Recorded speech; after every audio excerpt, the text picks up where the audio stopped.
Hello बच्चों, कैसे हैं आप सभी। उम्मीद करता हूं आप सभी बहुत अच्छे होंगे और आप लोग अपनी स्टडी का, अपनी फैमिली का और अपने फिटनेस का बहुत ही अच्छे से ध्यान भी रख रहे होंगे। तो बच्चों, आज की इस वीडियो में हम समझने वाले हैं, मतलब हम शुरू करने जा रहे हैं 11th क्लास हिस्ट्री का डिजिटल बोर्ड सीरीज। आप सभी को मालूम होगा कि इससे पहले एनिमेटेड वीडियो की सीरीज आप सभी के लिए मैं लेके आया था 11th क्लास हिस्ट्री का।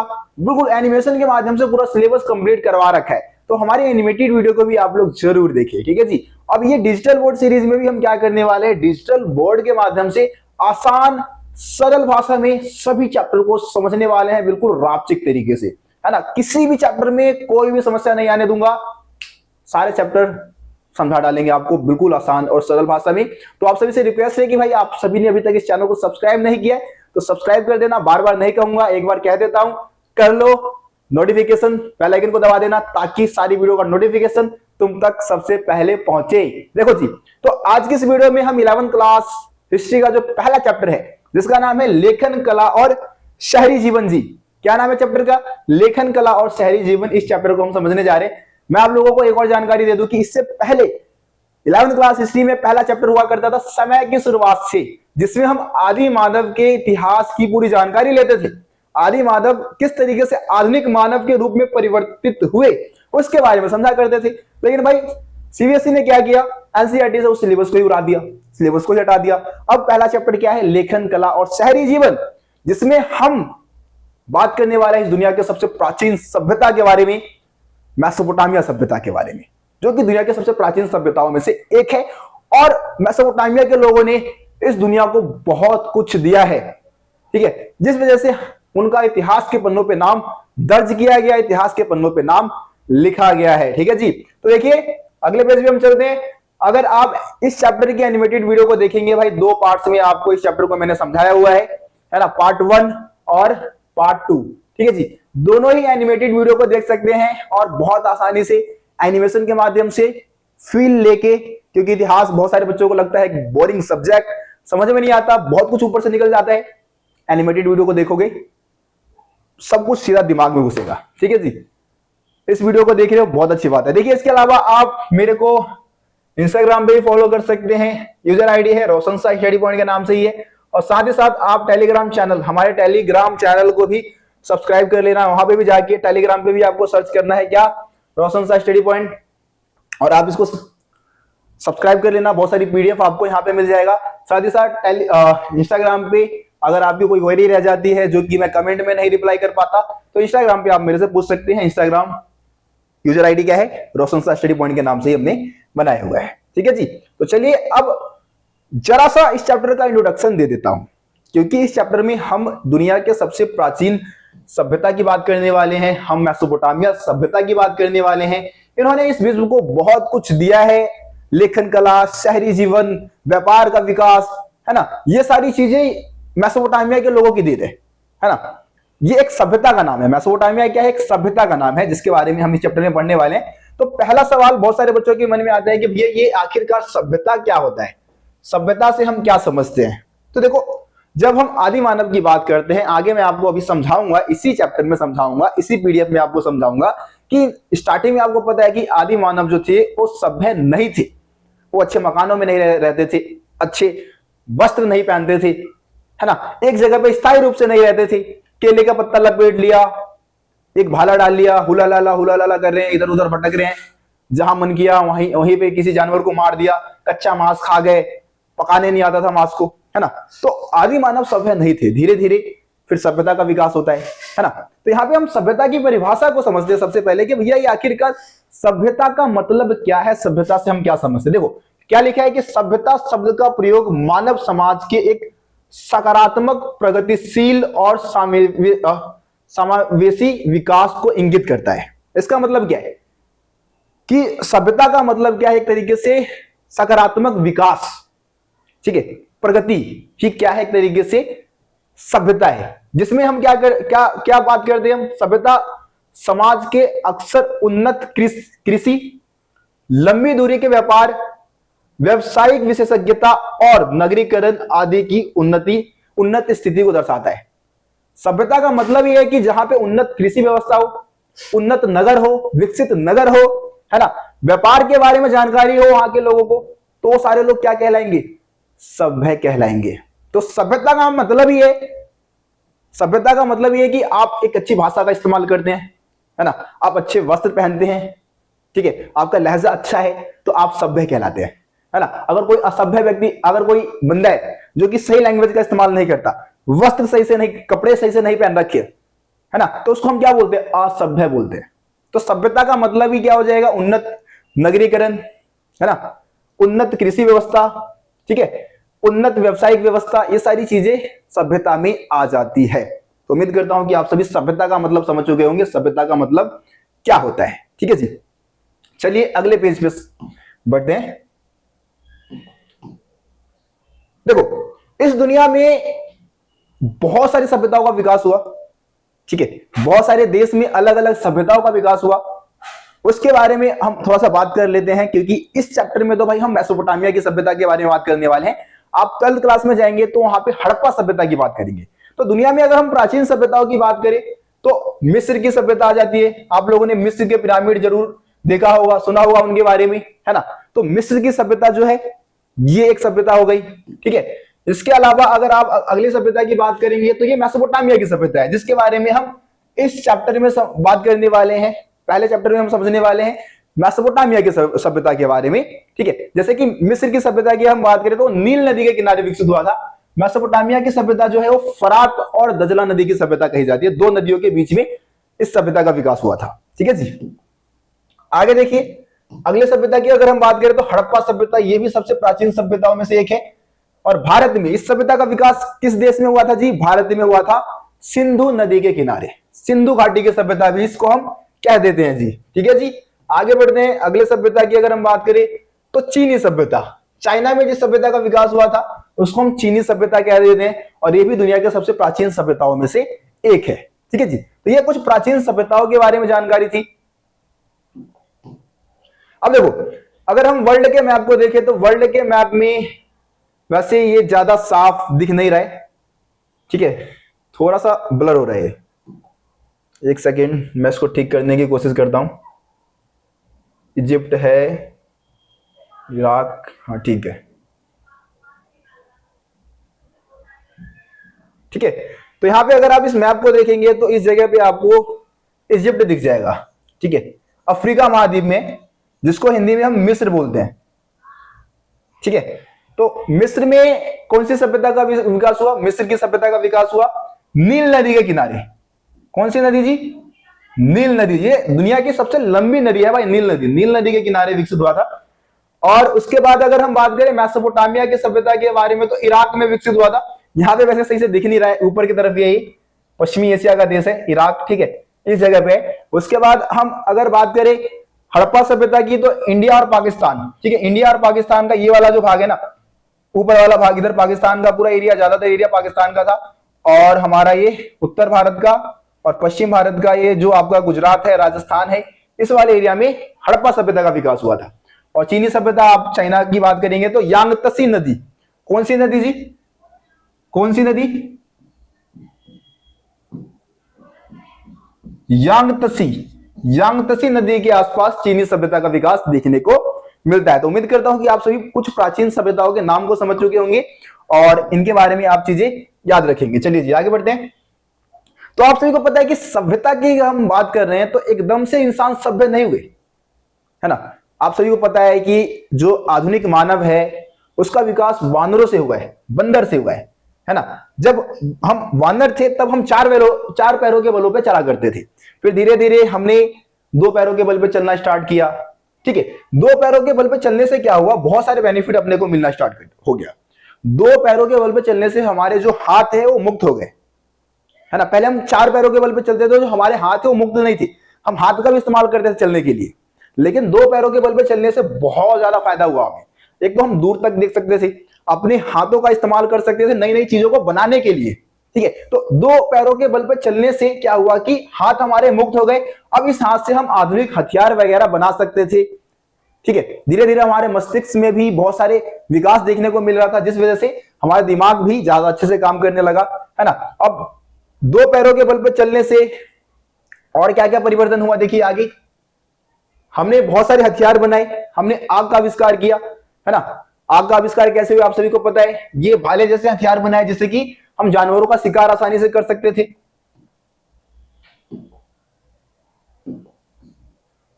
देखो यहां पे किस तरीके से आग में जानवरों को पका के अब इंसान जो है वो ज्यादा उन्नत होता जा रहा है ना। जानवरों को पहले क्या करता था इंसान, जानवरों को मार के कच्चा चबा जाता था, लेकिन फिर धीरे धीरे उन्होंने क्या किया, जानवरों को मार के आग का आविष्कार कर दिया।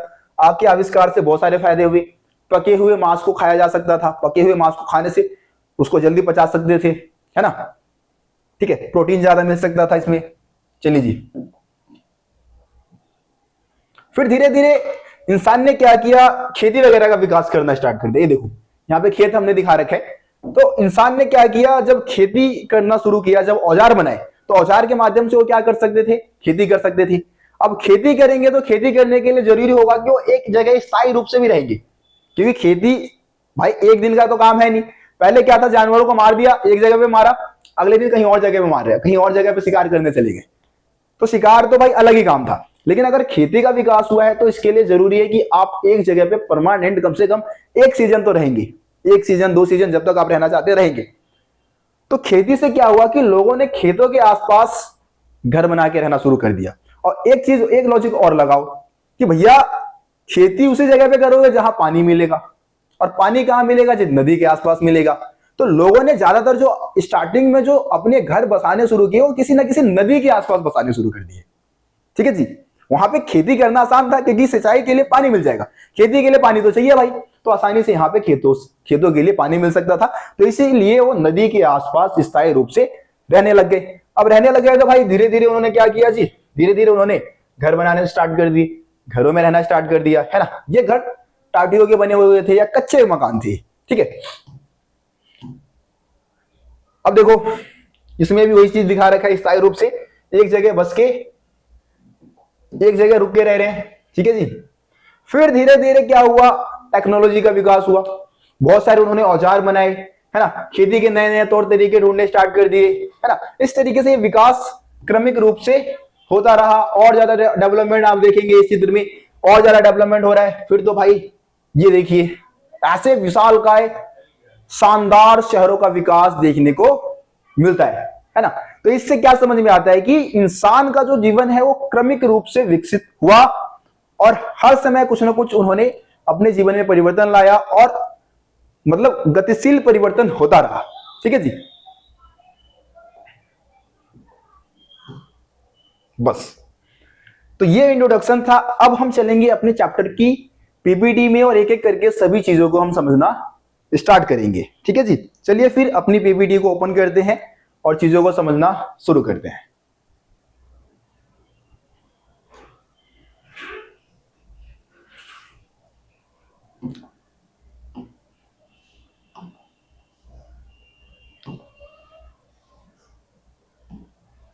सो प्यारे बच्चों, हमारा अब ये पीपीटी ओपन हो चुका है। एक एक करके एनसीईआरटी बुक में जितने भी टॉपिक्स आपके दिए हुए हैं सभी टॉपिक्स को हम समझने वाले हैं। ठीक है, ध्यान से आप सभी को क्या करना है, अपने साथ एक नोटबुक रखना है और एनसीईआरटी बुक को भी रखना है। ठीक है, और एनसीईआरटी बुक से चीजों को मिलाते चलना हुआ है, और साथ ही साथ आपको चीजों को लिखते हुए भी चलना है। ठीक है, लिखते हुए चलेंगे तो आपका नोट्स जो है ना मेरे साथ साथ बन जाएगा। मैं कोशिश करूंगा कि जैसे ही किसी टॉपिक को मैं खत्म करूं साइड हट जाऊंगा, ताकि आप स्क्रीनशॉट ले लेना, आसानी से वीडियो को रोक के भी आप चीजों को लिख सकते हो। ठीक है, तो नोट्स को साथ साथ बनाते हुए चलोगे, बाद में आप कहीं और से नोट्स मांगोगे या फिर एग्जाम के टाइम पे आप इधर उधर से नोट्स लेके पढ़ोगे, मजा नहीं आएगा।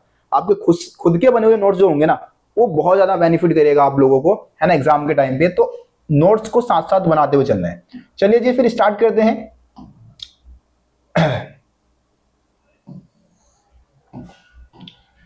देखिए मेसोपोटामिया की अगर हम बात करें तो मेसोपोटामिया का सबसे पहले अर्थ क्या है, मेसोपोटामिया का मतलब क्या होता है। देखिए मेसोपोटामिया जो है यूनानी भाषा के 2 शब्दों से मिलकर बना है। ठीक है, मेसोपोटामिया जो शब्द है वो कौन सी भाषा का शब्द है जी, यूनानी भाषा का शब्द है। 2 शब्दों से मिलकर बना है। पहला शब्द है मैसोस, पहला शब्द क्या है जी, मैसोस, जिसका मतलब क्या होता है, मध्य। और दूसरा शब्द क्या है, पोटामोस, जिसका अर्थ क्या होता है, नदी, है ना। तो मैसोस का अर्थ हो गया मध्य और पोटामोस का अर्थ हो गया नदी, इससे मिलकर बना है मेसोपोटामिया शब्द। ठीक है, यानी कि मध्य नदी, नदी के बीच का जो भूभाग है ना उसी को हम क्या बोल देते हैं जी, मेसोपोटामिया बोल देते हैं। आगे देखो क्या लिखा है, इसलिए मेसोपोटामिया शब्द दजला फरात नदी के बीच की उपजाऊ धरती को इंगित करता है। जो दजला और जो फरात नदी था, इसके बीच में जो भूभाग विकसित हुए थे उसको हम क्या बोलते हैं जी? मेसोपोटामिया बोलते हैं। तो मेसोपोटामिया का शाब्दिक अर्थ क्या है? नदी के बीच का भूभाग, सिंपल अर्थ। ठीक है, तो दो नदी के बीच में मेसोपोटामिया सभ्यता का विकास हुआ था। कौन से दो नदियों के बीच में? दजला और फरात नदियों के बीच में। ठीक है जी, ये बात समझ गए। मेसोपोटामिया में शहरी जीवन की शुरुआत हुई भाई। सबसे पहले शहरों का विकास, शहरी जीवन का जो विकास है वो कहां पे देखने को मिलता है? मेसोपोटामिया में। इसके अलावा भी बहुत कुछ इन्होंने दिया है इस विश्व को। अलग से एक टॉपिक दे रखा है, सेपरेट टॉपिक है।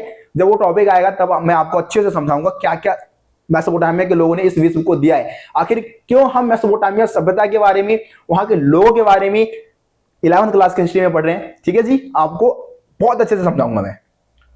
देखो, इस समय हम इसको इराक गणराज्य के नाम से जानते हैं, है ना? इराक, इस समय मेसोपोटामिया को हम किस नाम से जानते हैं जी? इराक के नाम से जानते हैं। तो मेसोपोटामिया की जो सभ्यता है, अपनी संपन्नता के कारण, शहरी जीवन के कारण, मतलब इतने ज्यादा संपन्न लोग थे वहां पे, अमीर धनी लोग थे, है ना? नियोजित तरीके से अपने नगरों को बसाया था, शहरी जीवन का विकास हुआ था, विशाल एवं समृद्ध साहित्य, यहाँ के जो लोग थे उन्होंने अपना एक विशाल और समृद्ध साहित्य बनाया था। गणित और खगोल विज्ञान के लिए प्रसिद्ध था। गणित के बहुत सारे सिद्धांत मेसोपोटामिया के लोगों ने ही हमें दिए हैं, और साथ ही साथ खगोल विज्ञान, जो खगोल विद्या है, उसके बारे में भी इन्होंने ही हमें नॉलेज दिया। सबसे पहले खगोल विद्या, आप समझते हैं, अंतरिक्ष के बारे में भी नॉलेज था इनको अच्छा खासा, और इसके बारे में भी इन्होंने नॉलेज हमें दिया है, जानकारी दी है। सबसे पहले सारे काम मेसोपोटामिया के लोगों ने ही किया था। समय, जिस समय को हम फॉलो करते हैं, जिसमें हम पूरे वर्ष को 365-66 दिन में बांटते हैं, एक वर्ष को हम 12 महीने में बांटते हैं, है ना? ठीक है, एक महीने को हम 30 या 31 दिन में बांटते हैं, एक घंटे को हम 60 मिनट में बांटते हैं। ये सब विभाजन किनके द्वारा किया गया है? ये सब विभाजन मेसोपोटामिया के लोगों ने ही किया है भाई। मेसोपोटामिया के लोगों ने ही हमें दिया है। ठीक है जी, चलिए आगे बढ़ते हैं। ये आप मैप देख सकते हैं। ठीक है, हमारा मेसोपोटामिया का मैप है। इधर दो नदी है आपका, दजला और फरात नदी के बीच में सभ्यता का विकास हुआ, है ना? तो ये मैप आप देखिए, यहां इजिप्ट है आपका। ठीक है, तो ये मैप था। चलिए जी आगे बढ़ते हैं। देखो, शुरुआत की अगर हम बात करें तो स्टार्टिंग में क्या था कि मेसोपोटामिया के दक्षिणी भाग को क्या कहा जाता था? सुमेर कहा जाता था, और अक्कद भी कहा जाता था इसको। ठीक है, सुमेर और अक्कद कहा जाता था किसको? दक्षिणी भाग को। 2000 ईसा पूर्व के बाद क्या हुआ? जो बेबीलोन एक महत्वपूर्ण शहर बन गया था। सबसे अगर फेमस शहर की अगर हम बात करें 2000 ईसा पूर्व के आसपास जो महत्वपूर्ण शहर था वो कौन सा था? बेबीलोन। ठीक है, आगे देखिए, दक्षिणी क्षेत्र को बेबीलोनिया कहा जाता था। ठीक है, इस समय के आसपास तक दक्षिणी क्षेत्र को, जो मेसोपोटामिया का जो दक्षिणी क्षेत्र था, उसको क्या कहा जाता था? बेबीलोनिया कहा जाता था। 1100 ईसा पूर्व से असीरियाई ने उत्तर में अपना राज्य स्थापित कर लिया, इसलिए तब से उसे असीरिया राज्य कहा जाने लगा। अगर हम मेसोपोटामिया के अगर हम उत्तरी भाग की बात करें तो इसको क्या कहा जाता था? क्या कहा जाता था? असीरिया। ठीक है, क्योंकि असीरिया जो लोग थे, असीरियाई लोग जो थे, उन्होंने यहाँ पे अपना राज्य स्थापित कर लिया था, इसलिए इसको क्या कहा जाता था? असीरिया कहा जाता था। ठीक है, यहाँ की प्रथम, देखो मेन पॉइंट ये है भाई, मेन पॉइंट ये है जो कि आपको याद रखना है। यहाँ की जो प्रथम ज्ञात भाषा थी वो क्या थी? सुमेरियन। ठीक है, या फिर इसको हम सुमेरी ही बोलते हैं। बहुत ज्यादा इंपॉर्टेंट है भाई, एमसीक्यू में पूछा जाता है। मेसोपोटामिया की सबसे ज्ञात भाषा यानी कि जिसके बारे में हमें मालूम है, जिसके बारे में हमें पता है, तो वो कौन सी भाषा थी? सुमेरियन, या फिर जिसको हम सुमेरी कह देते हैं। ठीक है जी, आगे बढ़ते हैं। देखो 2400 ईसा पूर्व में क्या होता है? 2400 ईसा पूर्व आते आते तक यहाँ पे भाषा में परिवर्तन होता है, और सुमेरी के जगह पे कौन सी भाषा आ जाती है जी? अकदी भाषा आ जाती है। ठीक है जी, अकदी भाषा को अपनाया जाता है कब? 2400 ईसा पूर्व में। फिर देखते हैं 1400 ईसा पूर्व में फिर से भाषा में बदलाव आता है, और अकदी के जगह पे कौन सी भाषा को अपनाया जाता है जी? आरामाइक भाषा को अपना लिया जाता है। तो 3 भाषा हो गया, है ना? पहली भाषा कौन सी थी जी? सुमेरी, या सुमेरियन भी बोल देते हैं। दूसरी भाषा कौन सी थी? अकदी। ठीक है, और तीसरी भाषा कौन सी थी? आरामाइक। ठीक है, इस तरीके से मेसोपोटामिया के लोगों ने 3 भाषाओं को अपनाया था, और सबसे पहली ज्ञात भाषा कौन सी थी? सुमेरी। ठीक है, इस चीज को आप लोग जरूर याद रखें, ये हमेशा काम आएगा। एग्जाम में यहां से क्वेश्चन आता है, मेसोपोटामिया की भाषा के बारे में पूछा जाता है। ठीक है, चलिए आगे बढ़ते हैं। अब जरा हम मेसोपोटामिया के भूगोल की बात कर लेते हैं कि आखिरकार भौगोलिक दशा कैसी है इसकी, है ना। भौगोलिक विशेषताओं की हम बात कर लेते हैं। पूरे 8 नंबर में कई बार क्वेश्चन आ जाता है। तो अगर आप मेसोपोटामिया को मान लो मैं एक रफ मैप ऐसे करके बना देता हूं, तो कोई भी मैप में 4 दिशाएं होती है ना। उत्तर, दक्षिण, पश्चिम, पूर्व, है ना। इस तरीके से 4 दिशाओं में हम किसी भी मैप को बांटते हैं। अगर हम किसी भी जगह के भूगोल को समझ रहे हैं, वहां के ज्योग्राफी की बात कर रहे हैं, तो वहां के पहाड़ी क्षेत्रों की बात करेंगे, वहां के मैदानी क्षेत्रों की बात करेंगे, है ना। वहां के कृषि की हम बात कर सकते हैं, कहाँ पे खेती होता है, कहाँ पे पहाड़ है, ठीक है, कहाँ पे रेगिस्तान है। इस तरीके से हम क्या करते हैं, भूगोल में वहां की भौगोलिक दशा की बात कर लेते हैं। देखिए मेसोपोटामिया जो है वो इराक गणराज्य है। इस समय इसको हम किस नाम से जानते हैं जी, इराक के नाम से जानते हैं, है ना। यहां पर ही मेसोपोटामिया में ही सबसे पहले 700 से 7000 से 6000 ईसा पूर्व के बीच खेती शुरू हुई थी। देखिए अगर यहां पे मैं बात करूं इसके पूर्वोत्तर भाग की,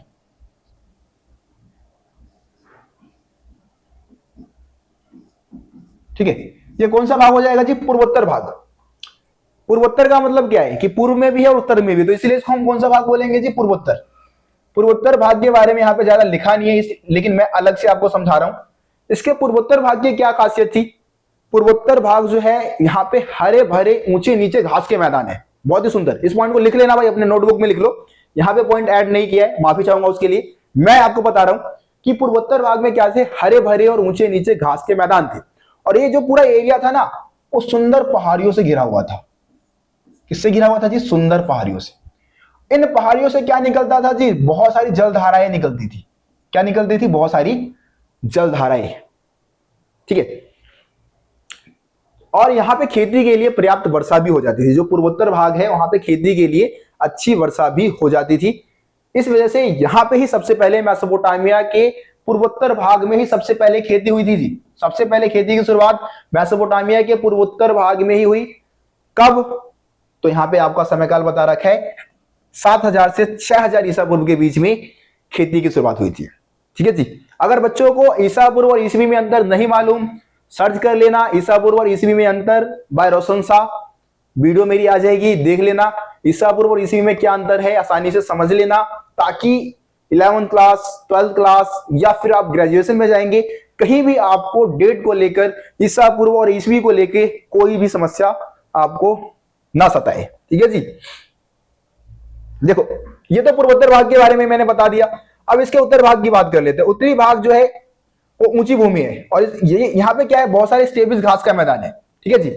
उत्तरी भाग में क्या है, स्टेपिस घास का मैदान है। स्टेपिस घास का मैदान क्या होता है, स्टेपी घास का मैदान क्या होता है, समतल घास का मैदान, बिल्कुल प्लेन घास का मैदान, ठीक है। इस वजह से यहाँ के लोग क्या करते हैं जी, उत्तरी भाग के लोग क्या करते हैं जी, पशुपालन करते हैं, है ना, खेती नहीं करते।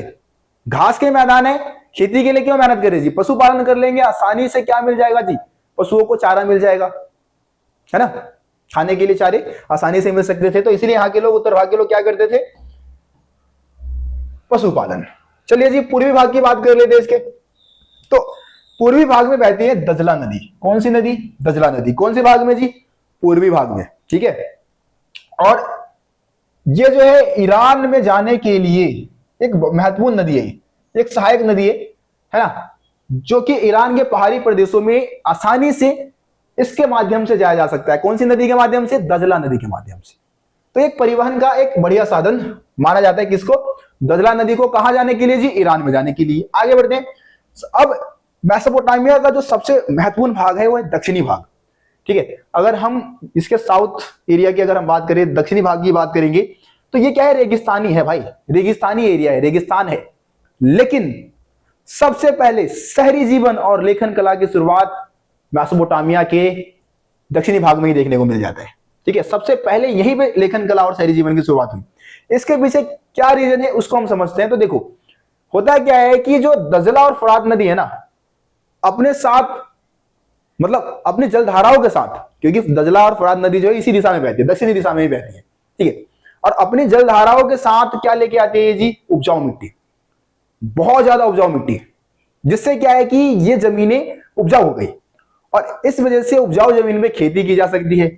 खेती के साथ साथ और क्या फायदा होगा भाई, नदी है तो नदी की जलधाराओं के माध्यम से खेतों की सिंचाई भी हो सकती है। नदी के पानी से खेतों की सिंचाई भी हो सकती है। और मैंने आपको क्या बोला कि जब खेती होगा लोग स्थायी रूप से रहेंगे, धीरे धीरे वहां की आबादी बढ़ेगी और वहां वो एक एरिया क्या बन जाएगा, शहर बन जाएगा। क्योंकि खेती होगा, फैक्ट्रियां लगेंगी, है ना, आबादी बढ़ेगी, लोगों को रोजगार मिलेगा, तो लोग वहां पे आके बसेंगे। पुराने समय की मैं बात कर रहा हूँ, जहां पे खेती होती थी ना वहीं पे लोग बस जाते थे पुराने समय में। अब तो भाई उद्योग धंधे चाहिए, जहां पे उद्योग धंधे ज्यादा होंगे वहां पे जाके लोग रहेंगे, क्योंकि वहां पे रोजगार आसानी से मिलेगा, है ना। लेकिन पुराने समय में जहां खेती होती थी ना, खेती के साधन मौजूद होते थे, वहीं पे जाके लोग बस जाते थे। तो दक्षिणी मेसोपोटामिया की जो भूमि थी वो बहुत ज्यादा उपजाऊ थी, इस वजह से यहाँ पे खेती बहुत आसानी से हो सकती थी, है ना। और इस वजह से लोग यहाँ पे आके बसे। और सबसे पहले शहरी जीवन और लेखन कला का शुरुआत, जो लेखन कला की जो शुरुआत है वो इसी एरिया में होता है। देखो क्या लिखा है कि कभी कभी इन जलधाराओं में बाढ़ आ जाती थी, और यह जलधाराएं पुराने जमाने में सिंचाई के नहरों का काम करती थी, है ना। गेहूं, जौ, मटर, मशरूम की खेतों की सिंचाई इन्हीं जलधाराओं से की जाती थी। खेती के अलावा यहाँ के लोग भेड़ बकरियां पालते थे, जो स्टेबिस घास के मैदान के लोग हैं, है ना, वो ये काम करते थे। पूर्वोत्तर के मैदान और पहाड़ों के ढालों पर पाली जाती थी। जो पूर्वोत्तर भाग है वहां पे भी पशुपालन करते थे, यहाँ पे भी पशुपालन आसानी से किया जा सकता था। भारी मात्रा में मांस, दूध, ऊन आदि वस्तुएं यहाँ पे मिल जाती थी जी। ठीक है, तो इसका इस्तेमाल भी वहां के लोग करते थे। आगे आ जाओ जी।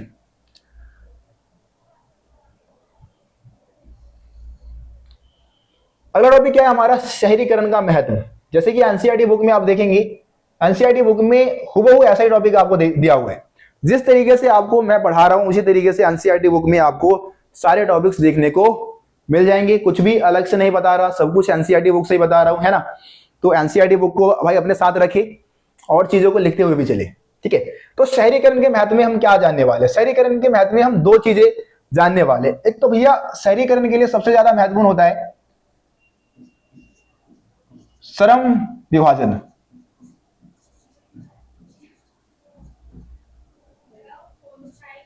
ठीक है, और दूसरा है सामाजिक संगठन।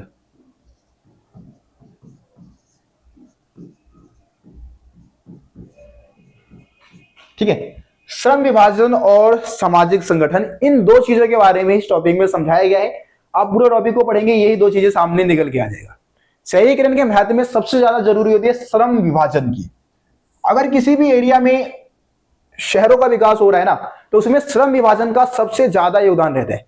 श्रम विभाजन का मतलब क्या है, श्रम का बंटवारा, यानी कि कार्य का बंटवारा ही श्रम विभाजन कहलाता है।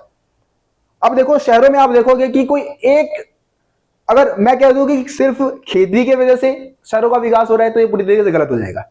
शहरों में अलग अलग जरूरतमंद लोग रहते हैं, उनकी अलग अलग जरूरतें होती है। तो आप अगर शहरों में देखोगे कि भाई फल बेचने वाला भी मिल जाएगा, सोने का काम करने वाला भी मिल जाएगा, है ना, उद्योगपति भी मिल जाएंगे, ठीक है, या फिर सब्जियां बेचने वाला भी मिल जाएगा, कबाड़ी वाला भी मिल जाएगा। तो शहरों में क्योंकि ज्यादा लोगों की नीड होती है, बहुत सारी चीजों की जरूरत होती है, इस वजह से श्रम विभाजन का होना बहुत जरूरी है। जिन एरियाओं में श्रम विभाजन होगा वहीं पे शहरों का विकास होगा। तो श्रम विभाजन का मतलब क्या है, अलग अलग कार्यों को करने के लिए अलग अलग लोगों की जरूरत होती है, और शहरों में इन चीजों का होना बहुत ज्यादा जरूरी है। दूसरा क्या है, सामाजिक संगठन। सामाजिक संगठन क्या होता है, जो कि समाज को सुचारू रूप से चलाने के लिए जो संगठन बनाए गए पुराने समय में या अभी भी बनाए जाते हैं, उसको हम सामाजिक संगठन कह सकते हैं। अब शहरों में क्या होता है भाई, बहुत जैसे पुराने समय में आप देखोगे शहरों में, शहर ज्यादातर नदी के किनारे विकसित हुए, नदियों से बहुत सारे माल आते थे, है ना, नाव के माध्यम से, नाव समझते हैं ना, नाव के माध्यम से बहुत सारे सामान आ रहे हैं, शहरों में उतर रहे हैं, उसको सही जगह तक पहुंचाना है, उसका वितरण करना है ना। तो उसके लिए एक संगठन तो चाहिए, संगठन के माध्यम से ही काम हो सकते हैं, समूह का संगठन होना चाहिए जिससे कि इन कामों को किया जा सकता था। तो सामाजिक संगठन भी शहरीकरण के लिए बहुत ज्यादा जरूरी होते हैं, ताकि सभी काम को सुचारू रूप से चलाया जा सके। ठीक है, तो यही सारी चीजें आपको यहाँ पे देखने को मिल जाएगा। एक बार मैं रीड कर देता हूं, जो भी चीजें समझाने लायक होगी मैं आपको समझा दूंगा, बाकी जो चीजें मैंने बताया है वही इसमें समझाया हुआ है। देखिए, शहरी अर्थव्यवस्था में खाद्य उत्पादन के अलावा व्यापार, उत्पादन और तरह तरह की सेवाओं की भी महत्वपूर्ण भूमिका होती है। मतलब खेती के अलावा व्यापार और दूसरे चीजों की उत्पादन भी आप देखेंगे।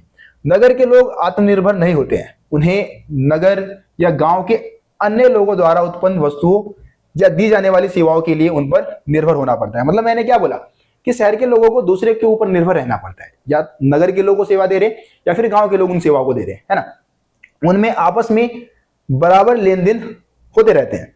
इस प्रकार श्रम विभाजन शहरी जीवन की विशेषता है कि भाई शहरी जीवन में श्रम विभाजन जरूर होना चाहिए, तभी जाके शहरों का विकास हो सकता है ना।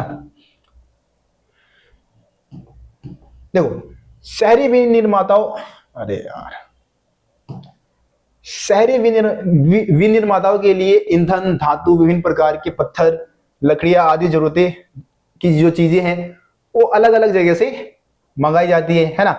अब इनका वितरण करना है, संगठित व्यापार है, भंडारण की भी आवश्यकता होगी। अगर कोई चीज बाहर से आ रही है तो उसको भंडारण करके रखना होगा, है ना। तो इसके लिए क्या बनाना होगा, एक संगठन बनाना होगा जिसको हम सामाजिक संगठन बोल सकते हैं, जो कि क्या करेगा, चीजों का वितरण करे, संग्रहण करेगा, उसका वितरण करेगा और व्यवस्थित रूप से उस चीज को चलाएगा। तो इसको हम सामाजिक संगठन वाले पॉइंट में लिख सकते हैं कि शहरी जीवन में सामाजिक संगठन का भी होना बहुत जरूरी है। बस इसमें इतना ही है। वैसे एग्जाम में बहुत कम पूछा गया है, बहुत कम बार आया है, ज्यादा बार पेपर में ही पूछा नहीं गया है, लेकिन फिर भी आप लोगों को समझना भाई जरूरी था, मैंने समझा दिया। चलिए जी, अब बात करते हैं शहरों में माल की आवाजाही। देखिए जी, मेसोपोटामिया के लोगों की अगर हम बात करें तो मेसोपोटामिया में ना आपको पता चल गया कि वहां की जमीन बहुत ज्यादा उपजाऊ थी, खाने पीने की चीजों की कोई कमी नहीं थी वहां पे, ठीक है, मतलब बहुत ज्यादा उत्पादन होता था, कभी भी किसी भी समय खाने पीने की चीजों की वहां पे कोई कमी नहीं पड़ी। लेकिन मेसोपोटामिया के लोगों के पास ना, जो अभी के जो इराक के लोग हैं, उनके पास ना प्राचीन काल में खनिज संसाधनों की कमी थी। खाद्य संसाधनों की कोई कमी नहीं थी, खनिज संसाधनों की कमी थी। इसलिए उनको दूसरे देशों के साथ व्यापारिक संबंध बनाने पड़े, दूसरे देशों के साथ उन्होंने व्यापार करना शुरू कर दिया। देखिए लिखा क्या है कि मेसोपोटामिया में खनिज संसाधनों की कमी थी। दक्षिण के ज्यादातर हिस्सों में औजार, मोहरे और आभूषण बनाने के लिए पत्थरों की कमी थी, मतलब पत्थर वगैरह भी नहीं थे जिससे कि औजार बनाया जा सके, मोहरे बनाए जा सके, ठीक है, मतलब मोहरे बनाए जा सके, आभूषण भी पुराने समय में पत्थरों के बहुत सारे आभूषण बनते थे, ठीक है। प्राचीन काल के मेसोपोटामियाई लोग लकड़ी, तांबा, रागा, चांदी, सोना, ठीक है, ये विभिन्न प्रकार के पत्थरों को तुर्की, देखो तुर्की, ईरान, जो कि इनके पड़ोसी देश थे। इराक का मैप आप देखोगे तो पड़ोस में ही तुर्की दिख जाएगा, ईरान दिख जाएगा, और खाड़ी पार के बहुत सारे जो देश है, जो गल्फ कंट्रीज है, वहां से क्या करते थे, बहुत सारी चीजों को, खनिज संसाधनों को मंगाते थे और बदले में वो उनको क्या देंगे, मेसोपोटामिया के लोग बदले में क्या देंगे, जो कृषि की उपज है, जो खाने पीने की जो चीजें हैं, वो बदले में इन देशों को, तुर्की, ईरान, जो खाड़ी पार के देश है, उनको खाने पीने की चीज दे दी और बदले में उनसे क्या ले लिया, खनिज संसाधन ले लिया। क्योंकि जो तुर्की, ईरान है, सीरिया जैसे देश है, इनके पास खाने पीने की चीजों की कमी थी, इनके पास खनिज संसाधनों की कोई कमी नहीं थी, लेकिन खाने पीने की चीजों की कमी थी। तो ये एक दूसरे की डिमांड को क्या कर सकते थे, पूरा कर सकते थे। तो इस वजह से इन देशों के बीच में क्या हो गया, व्यापार हो गया।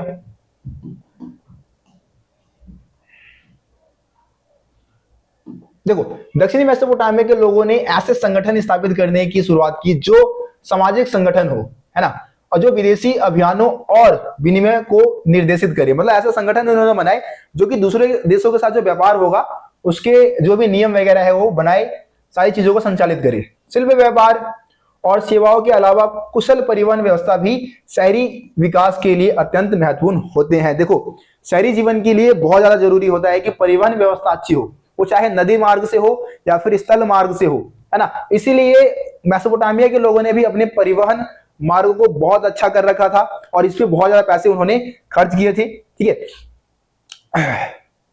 देखो आगे अगले पेज में मैं दिखाता हूं आपको मेन पॉइंट। देखो क्या लिखा है, पुराने मेसोपोटामिया की लहरें और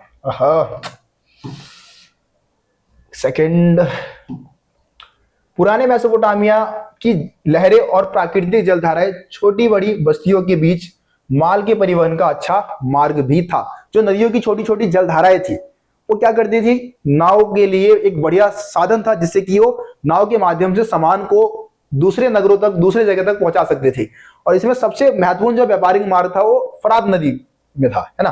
फरात नदी उन दिनों व्यापार के लिए विश्व मार्ग के रूप में बहुत ज्यादा महत्वपूर्ण था, क्योंकि ज्यादातर व्यापार जो होता वो फरात नदी के माध्यम से होता था। फरात नदी जो है, मारी नगर जो था वो फरात नदी के आसपास स्थित था, है ना।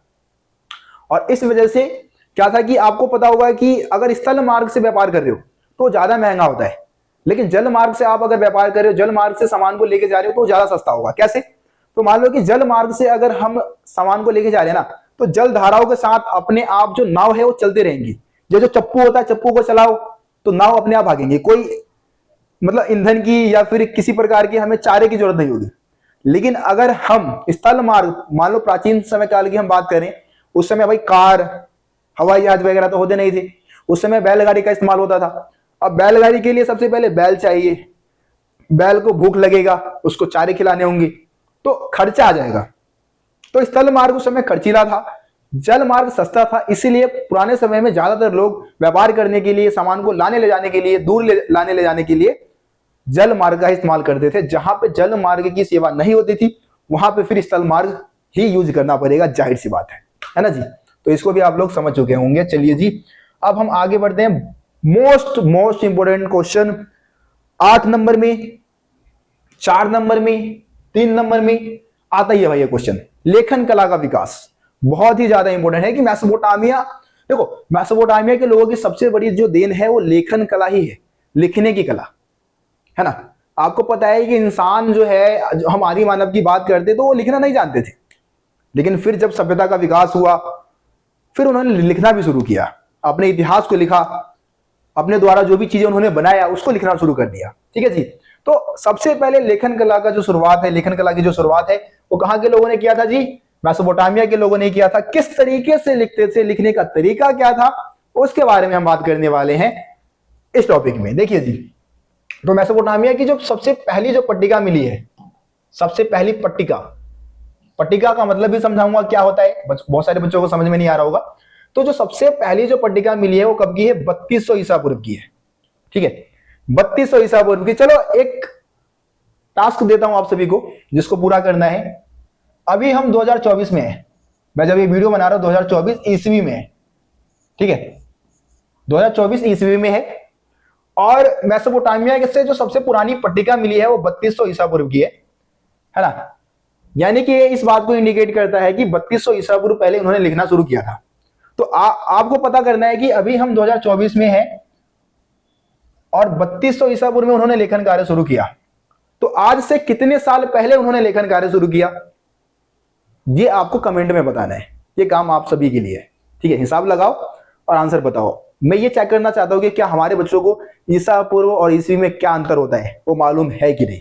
अगर जरूरत होगी तो मैं इस टॉपिक पे दोबारा से एक वीडियो बना दूंगा। ठीक है, चलिए आगे बढ़ते हैं। तो 3200 ईसा पूर्व सबसे पुरानी पट्टिका मिली है, उनमें चित्र जैसे चिन्ह और संख्याएं दी गई थी, मतलब बहुत सारी संख्याएं थी इसमें। देखो यहाँ पे पट्टिका है, ये मेसोपोटामिया से मिली एक पट्टिका है। पट्टिका का चित्र आप सभी को दिख रहा होगा, और इस तरीके से पट्टिका पे ये देखो हाथ में पट्टिका को पकड़ रखा है और लिखने का काम कर रहे हैं, है ना। ये लिखने का काम कर रहे हैं, पट्टिका ऐसे पट्टिका को पकड़ रखा है और उस पर लिखने का काम कर रहे हैं। गाँव में जैसे बचपन की मैं बात करूं तो बचपन में सबसे पहले मैंने कॉपी या रजिस्टर पे लिखना स्टार्ट नहीं किया था। एक स्लेट होता था, ब्लैक कलर का स्लेट, उस स्लेट पे हम लिखते थे चौक से। ठीक है, और उसको हम मिटाते थे, जो गोभी होती है गोभी के डंडे से मिटाते थे, और उसके बाद उस पर लेखन कार्य हम करते थे। ठीक है, तो कुछ ऐसा ही, मतलब मेसोपोटामिया के लोग भी कुछ इसी तरीके से लेखन कार्य करते थे। देखो अगला क्या है, बैलों, मछलियों और रोटियों के अगर हम बात करें तो इनके बहुत सारे मतलब सूचियां मिली है। लगभग जो हमारे को मेसोपोटामिया से जो पट्टिकाएं मिली है ना, उस पे बैल, मछली, रोटियां, इस तरीके के बहुत सारे चिन्ह बने हुए मिले हैं, और लगभग 5000 से भी ज्यादा सूचियां हमें ऐसे बने हुए मिले हैं। ठीक है, आगे बढ़ते हैं। देखो लेखन कार्य तभी शुरू हुआ जब समाज को अपने लेन देन का हिसाब रखने की जरूरत पड़ी होगी, है ना। लेखन कला का शुरुआत कब हुआ होगा? जब हमें अपने सामान है, जो भी हमारा जो सामान है, जो भी हम लेन देन कर रहे हैं, उसका हिसाब, स्थायी हिसाब किताब हमें रखना होगा, तभी तो लेखन कला की जरूरत होगी। मान लो कि जैसे मेरा एक दुकान है और उस दुकान में कोई व्यक्ति आता है, रोज मेरे से उधार लेके जाता है, और उस समय लेखन कला का विकास नहीं हुआ है, तो मैं अपने दिमाग में कितने समय तक किसी चीज को याद रख पाऊंगा? लंबे समय तक नहीं रख पाऊंगा, चीजों को भूल जाऊंगा। लेकिन अगर मैं लिख के रख लूंगा तो बंदा कभी भी आएगा, उसको लिख के, मैं लिखा हुआ जो होगा रिकॉर्ड में वो मैं दिखा दूंगा। तो लेखन कला की जरूरत तभी पड़ी होगी जब लोगों को, समाज को अपने लेन देन का स्थायी हिसाब रखना पड़ा होगा, तब जाके उन्होंने लेखन कला का विकास किया होगा, है ना। मेसोपोटामिया के लोग किस तरीके से लेखन कार्य करते थे भाई? तो वहां के लोग मिट्टी की पट्टिकाओं पे लिखते थे। वो क्या, अब मिट्टी की पट्टिका कैसे बनाते थे? वो चिकनी मिट्टी को क्या करते थे, जैसे पहले वाले पेज पे आप देखेंगे, इधर वाले पेज पे आप अगर देखेंगे तो ये पट्टिका है। इस पट्टिका को बनाते कैसे थे? इस पट्टिका को कैसे बनाते थे? तो इस पट्टिका को पहले वो क्या करते थे, चिकनी मिट्टी को लेके बिल्कुल जैसे आटे को गूंदा जाता है उसी तरीके से आटे को मतलब मिट्टी को गूंद कर और उसको थाप कर, बिल्कुल जैसे रोटी को ऐसे थापते हैं ना कई बार, तो उसी तरीके से ऐसी पट्टिकाएं बनाते थे और उस पट्टिका पे फिर किलाकार लिपि से लेखन कार्य करते थे। ठीक है, सरकंडे की जो तीली होती है, सरकंडे की ये तीली है, सरकंडे की तीली नोक से इन पट्टिकाओं पे क्या करते थे, लेखन कार्य किया करते थे। ठीक है, यही पॉइंट्स आपको यहां पे भी देखने को मिल जाएगा। देखो क्या लिखा है कि चिकनी मिट्टी को गीला करना और फिर उसको गूंद कर थाप कर पट्टिका का आकार दे दिया जाता था और ऐसा आकार दिया जाता था जिसको आसानी से हाथों में पकड़ा जा सकता था। ठीक है, फिर सावधानी पूर्वक उनकी सतहों को चिकना करना और फिर सरकंडे की तीली की तीखी नोक से उसकी नम चिकनी सतह पर कलाकारी, और किलाकार होगा वैसे, किलाकार चिन्ह कर देना। मतलब कि वही जो मैं आपको बातें बता रहा हूं कि भाई आटे की तरह गूंद रखा है उसको पट्टिका को और उस पर फिर किलाकार लिपि से सरकंडे की नोक से क्या कर रहे हैं, लेखन कार्य कर रहे हैं। अब फिर उसको फिर धूप में सूखने के लिए रख देते थे। जैसे कि उसमें लेखन कार्य हो गया ना, तो उसको धूप में सूखने के लिए रख देंगे, जिससे क्या हो जाएगा, वो पट्टिका बिल्कुल मजबूत हो जाएगा, ठोस हो जाएगा, है ना। अब ये इस बात को इंडिकेट करता है कि अगर एक बार कोई पट्टिका सूख गई तो उसमें दोबारा लेखन कार्य नहीं हो सकता था भाई। यानी कि एक पट्टिका पे आप एक ही बार लिख सकते थे, सूखने के बाद तो दोबारा लिखोगे नहीं। तो ये इस बात को दर्शाता है कि भाई लेखन कार्य के लिए बहुत मेहनत करना पड़ता था। हर छोटे मोटे हिसाब के लिए एक नई पट्टिका यहाँ के लोगों को बनानी होती थी, है ना। उसके लिए फिर मेहनत करो, फिर गूंदो उसको आटे की तरफ, फिर थापो, फिर उस पर लेखन कार्य करो। तो हर छोटे से छोटे हिसाब के लिए नई पट्टिका वहां पे बनाना होता था उनको। देखो जब खुदाई हुआ मेसोपोटामिया में तो बहुत ज्यादा वहां पे पट्टिकाएं मिली है, बहुत ज्यादा, सैकड़ों की संख्या में। लगभग 2600 ईसा पूर्व के आसपास वर्ण किलाकार हो गई और भाषा सुमेरियन। ठीक है, 2600 ईसा पूर्व के आसपास कौन सी भाषा हो गई जी, सुमेरियन, और वर्ण जो था वो किलाकार था, है ना, किलाकार लिपि थी इनकी। लेखन का इस्तेमाल हिसाब किताब रखने के लिए, लेखन कला का इस्तेमाल मेसोपोटामिया के लोग किस लिए करते थे उसके बारे में बता रहा हूं। तो हिसाब किताब रखने के लिए, शब्दकोश बनाने के लिए, भूमि के हस्तांतरण को कानूनी मान्यता प्रदान करने के लिए, यानी कि जमीन जो है वो किसको सौंपा गया है उसको कानूनी मान्यता प्रदान करने के लिए भी लेखन कला का इस्तेमाल होता था। राजाओं के कार्यों का जो वर्णन है, उसके उपलब्धियों का जो वर्णन है, उसका वर्णन करने के लिए भी लेखन कला की जरूरत हुई, है ना। कानून में उन परिवर्तनों को उद्घोषित करने के लिए किया जाने लगा जो देश की आम जनता के लिए बनाई गई थी। यानी कि उन कानूनों को भी लेखन कला के माध्यम से लिख लिया गया जो कि देश की जनता के लिए बनाई गई थी। तो कानूनों को लिखने के लिए भी लेखन कला की जरूरत हमें थी और इन सभी काम के लिए लेखन कला का विकास हुआ था। ठीक है जी। देखो सुमेरियन भाषा का स्थान 2400 ईसा पूर्व में किसने ले लिया, अकदी ने ले लिया था, है ना। अकदी भाषा में किलाकार लेखन का रिवाज ईसा पूर्व ईसवी की लगभग ईसवी सन की पहली शताब्दी तक, यानी कि लगभग आज से 2000 वर्ष तक चलता रहा। ठीक है, अगला टॉपिक आता है लेखन प्रणाली। ठीक है, अगला टॉपिक क्या है हमारा, लेखन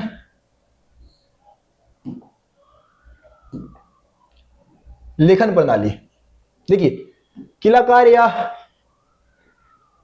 किलाक्षर या फिर किलाकार चिन्ह का प्रयोग किया जाता था। वहां के लोग लिखने के लिए कौन से लिपि का इस्तेमाल करते थे, किलाकार लिपि का। ठीक है, इसमें क्या था कि भाई बहुत सारे मतलब शब्द होते थे।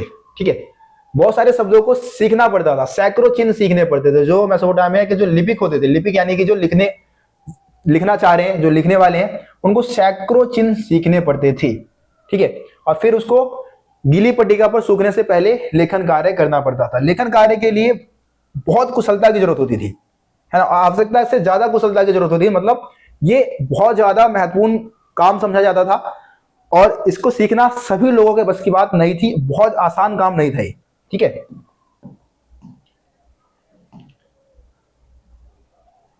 अगर आप इस को देखोगे तो यहाँ पे बहुत सारे चिन्ह दे रखे हैं, मतलब कुछ चित्र जैसा ही है। ये इस बात को इंडिकेट करता है कि जो मेसोपोटामिया के जो लिपि है लगभग वो चित्रमय लिपि थी, जिसमें सभी चीजों को चित्रों के माध्यम से दर्शाने की कोशिश करते थे, तो ये चित्रमय लिपि ही कहलाएगा। ठीक है, लगभग लगभग, क्योंकि मेरे को लग रहा है कि ये चित्र, जैसे यहाँ पे आप देखेंगे, आप इसको देखिए तो चिन्ह तो है लेकिन चित्रों के माध्यम से यहाँ पे चिन्ह बनाए गए हैं। देखो मेसोपोटामिया में अगर हम साक्षरता की बात करें, साक्षरता का मतलब क्या होता है? पढ़े लिखे लोगों की संख्या। तो मेसोपोटामिया में जो पढ़े लिखे लोगों की संख्या थी ना, यानी कि साक्षर जो लोग थे वो बहुत कम थी। अब साक्षरता कम होने के पीछे क्या रीजन था, क्या कारण हो सकता है? तो सबसे पहले तो भाई वहां के लिपि में चिन्हों की संख्या सैकड़ों में थी, है ना। लिपि में चिन्हों की संख्या बहुत ज्यादा थी, जिसको सीखना आम लोगों के बस की बात नहीं थी, सबके बस की बात नहीं थी, है ना।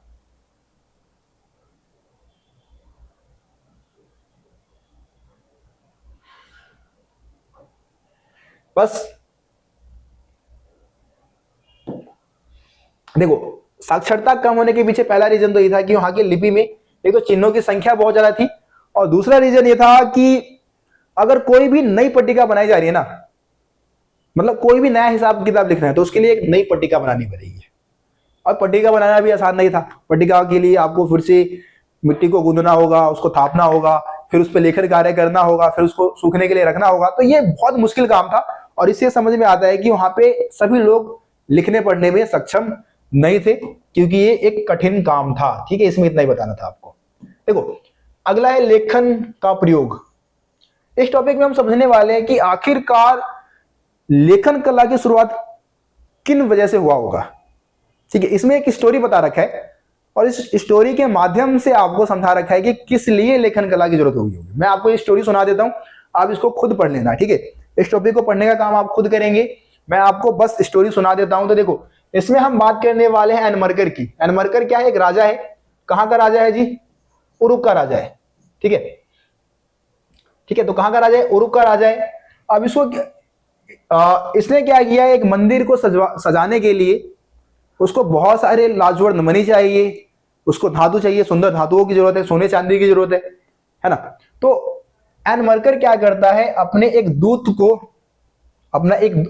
को बुलाता है, और उसको कहां भेज देता है? अरट्टा भेज देता है। अरट्टा क्या है? एक जगह का नाम है। तो अरट्टा भेजता है किसको? अपने एक दूत को, कि भाई तू जा और वहां से लेके आ लाजवर्द मणि, सुंदर पत्थर, ताकि हम मंदिर को सजा सके। ठीक है, तो दूत बोलता है ठीक है, लेकिन उस समय ना लेखन कला का विकास नहीं हुआ था, और इसको ना बहुत सारी चीजें बता देता है, और लंबी यात्रा होती है। अरट्टा जो है वो उरुक से बहुत दूर है, तो ये कई दिनों तक यात्रा करता है, कई पहाड़ी एरिया को लांघते हुए। ठीक है, पहुंच जाता है कहां? अरट्टा।